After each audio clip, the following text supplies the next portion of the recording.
the party that should never have happened.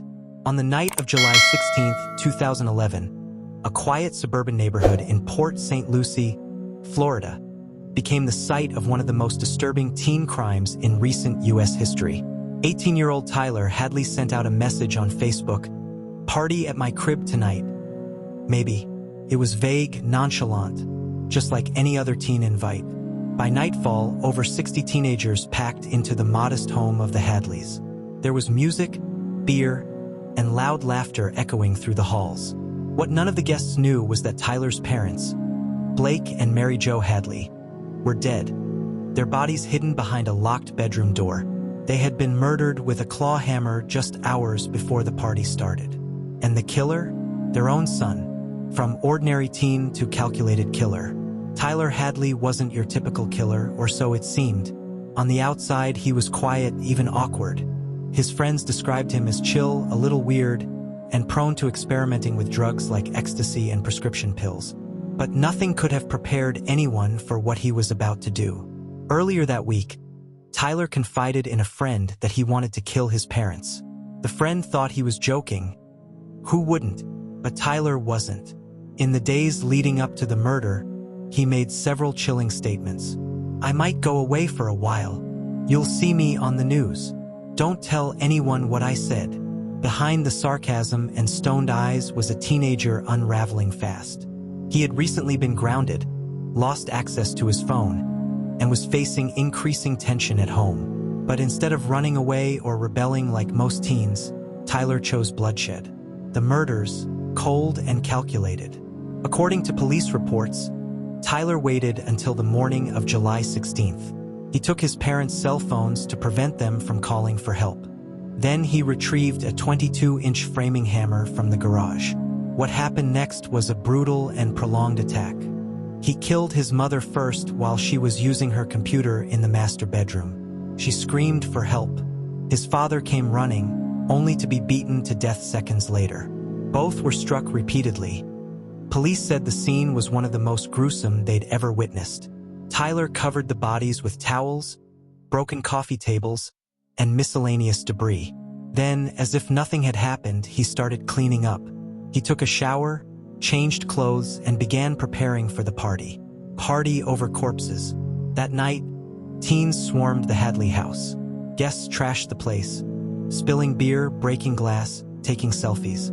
Tyler wandered among them, detached and erratic. He joked with friends and handed out drinks, but some noticed his odd behavior.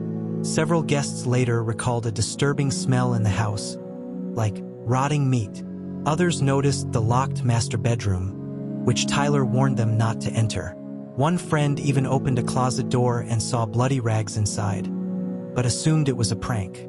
At one point, Tyler pulled aside a close friend, Michael Mandel, and confessed, "I killed my parents." At first, Michael laughed, thinking it was another weird Tyler joke. But when Tyler showed him the blood-stained room and the lifeless bodies, the reality sank in. Michael didn't call the police right away. He stayed, hoping to calm Tyler down, and maybe even talk him into turning himself in. After the party, he did exactly that. The arrest. By Sunday morning, an anonymous tip was sent to Crime Stoppers. Police showed up at the Hadley residence. Tyler initially claimed his parents were out of town, but the officers quickly found evidence to the contrary. When they entered the master bedroom, they found the bludgeoned corpses of Blake and Mary Jo Hadley, covered with towels and soaked in dried blood. Tyler was arrested on the spot and charged with 2 counts of first-degree murder. During questioning, he was emotionless. He admitted everything, from the planning to the execution, to the cleanup and the party. The hammer, still caked in blood, was found hidden in the room. The motive? Why did he do it? What could drive a teen to such horror? Tyler later told police he killed his parents because he didn't want them to stop him from throwing a party.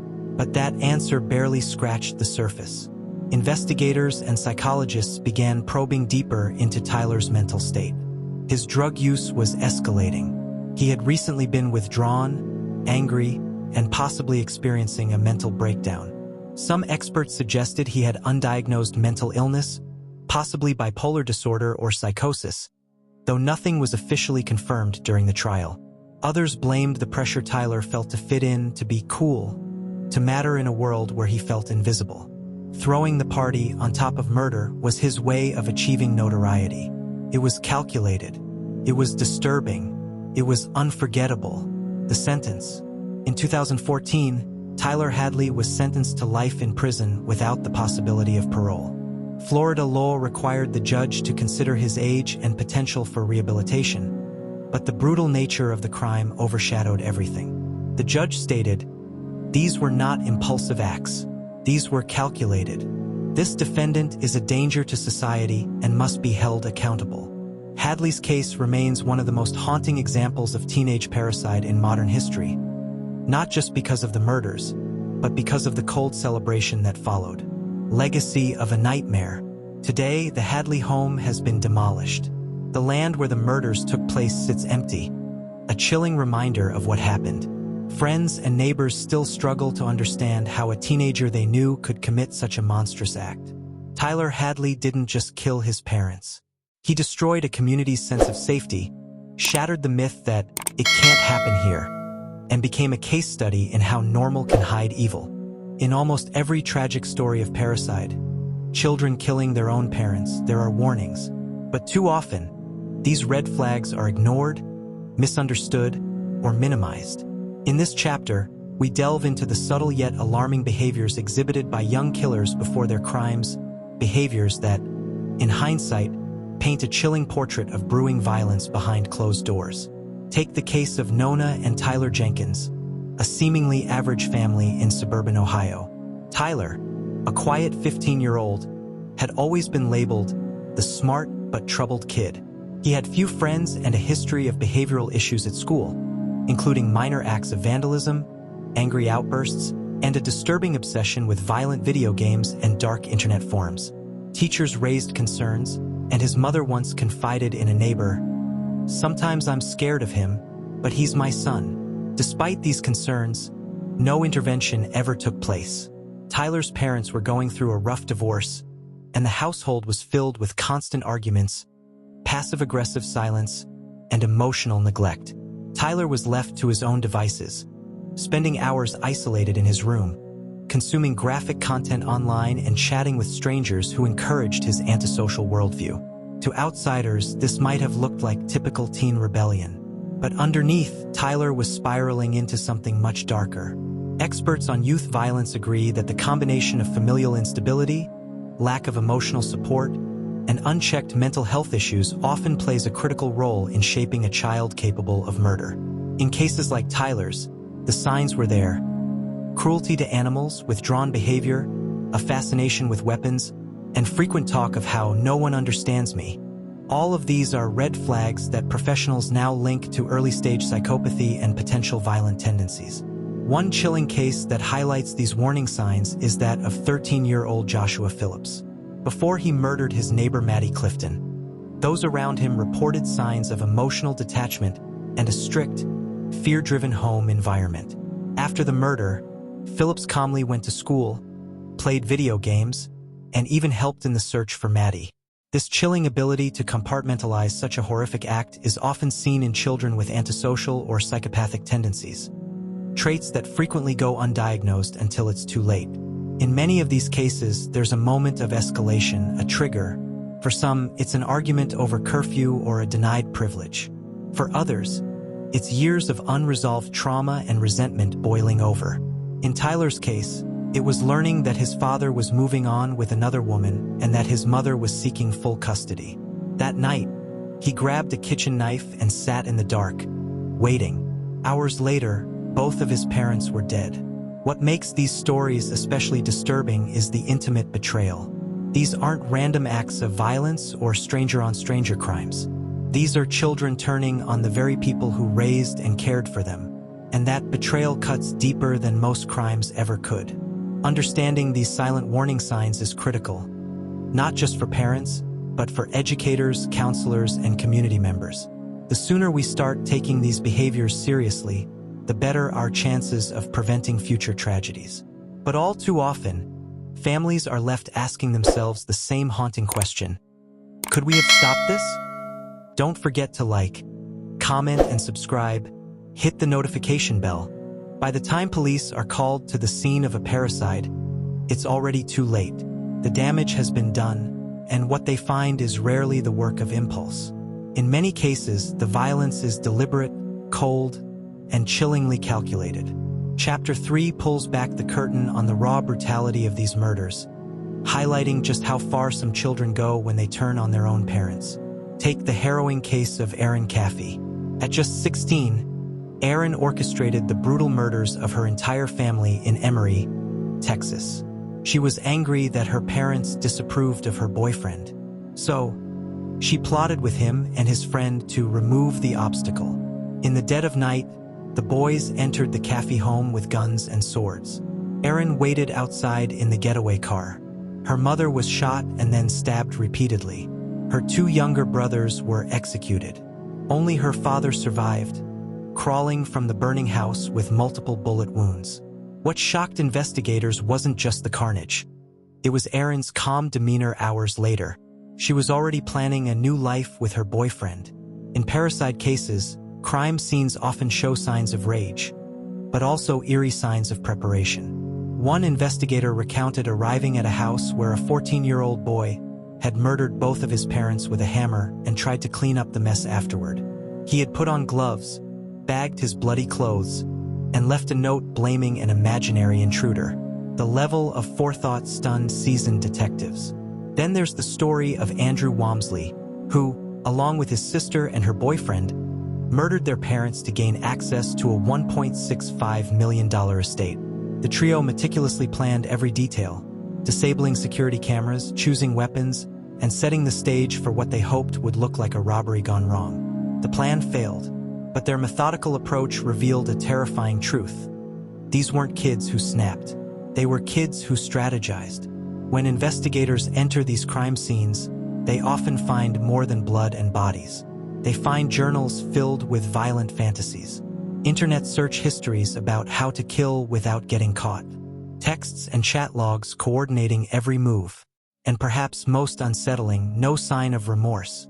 Psychologists believe this is where the real darkness of these cases comes into focus. When a child can brutally murder a parent, sometimes both, and feel nothing, it raises serious questions about empathy, conscience, and what environment could have nurtured such a mindset. In interviews, some of these young killers speak about the murders like they're describing a video game. There's distance, detachment, a complete absence of the emotional horror most people would feel. In many cases, investigators have described the crime scenes as too quiet. No signs of forced entry, no calls for help, no defensive wounds on the victims. Why? Because the parents didn't suspect their child was a threat. They were sleeping, they were making dinner, they were watching TV with the very child who would soon take their life. The element of betrayal in these scenes is almost too much for first responders to process. These are not simply murders. They are cold executions carried out by people who once shared bedtime stories, birthday cakes, and holiday dinners with their victims. Once the crime scene is processed, the bodies are buried, and the media frenzy begins to settle. What remains is the gut-wrenching task of confronting justice. In Chapter 4, we follow the chilling journey from arrest to trial, where teenagers who killed their parents must finally face the consequences of their actions. And for many communities, the legal proceedings expose wounds that run far deeper than the courtroom walls. One of the most difficult decisions prosecutors face in these cases is whether to charge the child as a juvenile or an adult. The stakes are high. Juvenile offenders might walk free by their early 20s, while adult convictions could mean life in prison, or even the death penalty, depending on the state. In many parricide cases, the brutality of the crime often pushes the court toward the harsher option. Take the case of Tyler Hadley, the Florida teen who murdered both of his parents with a hammer and then hosted a party with their bodies still in the house.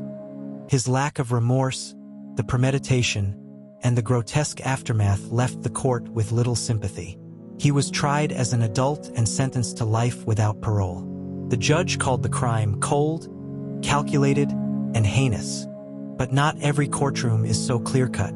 In the case of Jasmine Richardson, the 12-year-old Canadian girl who helped her older boyfriend kill her parents and 8-year-old brother, the court had to reckon with her age. At the time, she was one of the youngest people ever charged with multiple homicides in Canada. She served just 10 years before being released with a new identity, an outcome that outraged the public and divided legal experts across the country. Then there's the emotionally complex side of justice, courtroom confessions. Families who remain, grandparents, aunts, uncles, are often torn between grief and the desperate need to understand why. Some stand in court and forgive the killer, unable to reconcile the loving child they once knew with the monster described in the indictment. Others demand the harshest possible sentence, believing redemption is impossible. Court testimony in these cases is often as haunting as the crimes themselves. Former friends take the stand to recount casual conversations where the child joked about killing their parents. Teachers reveal disturbing class essays or drawings that now feel like red flags. Mental health experts present evaluations showing everything from narcissistic traits to full-blown psychopathy. Each witness adds a new layer to the tragic story, painting a full picture of a life that unraveled long before the first strike was delivered. In the courtroom, we also see the devastating ripple effects of these crimes. Siblings are torn apart, some go into foster care, others into therapy. Grandparents must mourn their own children while testifying against their grandchildren. Entire towns gather at candlelight vigils, struggling to comprehend how evil could take root in their quiet neighborhoods. Even after sentencing, the pain doesn't go away. Some child killers speak out from prison, offering apologies that sound hollow to those who survived. Others remain cold, defiant, and disconnected, refusing to accept blame or express guilt. Letters from prison sometimes emerge, revealing twisted justifications or bizarre obsessions with their new notoriety. Meanwhile, communities are left to heal. Schools initiate mental health awareness programs. Churches offer grief counseling. Local newspapers publish editorials begging parents to listen more or watch for signs. But the truth is, no one ever really forgets. Because how do you make peace with a child who turned their home into a slaughterhouse? After the trials are over and the prison gates shut, a heavy silence falls over the story, a silence filled with impossible questions. Chief among them, can a child who murders their parents ever be redeemed?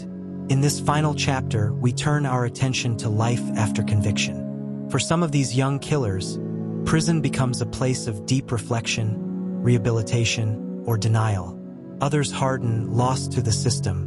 But beneath the headlines and harsh sentences lies a deeper, more disturbing truth. The psychological aftermath of parricide is rarely simple, and society's ability to forgive, even less so. Psychologists who study parricide say that the motivations often fall into three broad categories. Severely abused children who feel there is no escape, mentally ill youths who are disconnected from reality, and cold, calculated killers who act out of selfishness or rage. Each group presents a different pathway and a different possibility for redemption. Take the first group, abused children. In some of these cases, especially where long-term physical or sexual abuse is proven, judges and juries sometimes show mercy. Psychologists argue that these children were pushed to a breaking point and lacked the mental capacity or support system to choose any other way out. Therapy, not just punishment, is often recommended.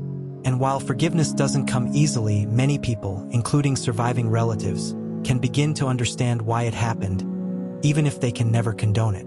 Mental illness complicates things even more. Children diagnosed with schizophrenia, dissociative disorders, or severe psychosis at the time of the murders often require lifelong institutional care, not traditional incarceration.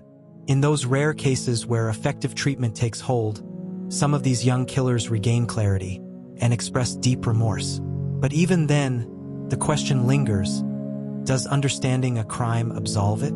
Then there's the third and most haunting group, the remorseless. These are the teens who planned every detail, smiled during interrogations, and continue to speak coldly about their crimes years later.